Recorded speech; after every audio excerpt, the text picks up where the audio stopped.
État des lieux, une situation politico-sécuritaire confuse. La crise malienne est marquée par la manière dont l'État central a été vite anéanti. C'est le 17 janvier 2012, qu'une rébellion armée a réussi à chasser les forces maliennes du nord du pays. Un coup d'État déposé le président Amadou Toumani Touré, dès le 22 mars. La conjonction de ces deux événements a enfoncé le Mali dans une profonde crise menaçant les équilibres politiques à l'interne mais aussi la sécurité dans la région. Dès le déclenchement de la crise malienne s'est posée la question d'une intervention armée extérieure avec ses risques et incertitudes. Pour certains analystes, la communauté internationale devait privilégier le dialogue pour une éventuelle sortie de crise.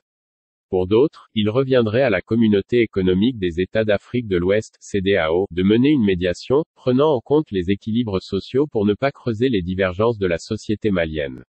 L'objectif premier a d'abord été de crédibiliser les institutions politiques pour une transition pouvant restaurer l'État et ses forces de sécurité rudement éprouvées par le coup d'État et l'occupation du Nord. Pour une bonne partie des décideurs ouest-africains, des mesures sécuritaires concertées au niveau continental doivent être prises pour que le Nord Mali ne devienne pas, sous l'effet d'actions de groupes armés ou terroristes, un nouvel épicentre de la guerre contre le terrorisme. Le cadre de transition mis en place par la CEDEAO à la suite d'âpres négociations avec la junte militaire dirigée par le capitaine Amadou Aya Sanogo n'a jusqu'ici permis d'arriver à un ordre politique faisant l'unanimité.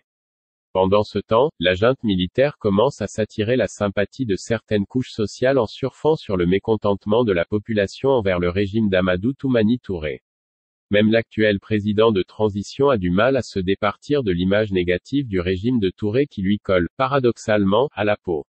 En fait, le président intérimaire Dioncounda Traoré était jusqu'au coup d'État de mars dernier, à la tête de l'Assemblée nationale.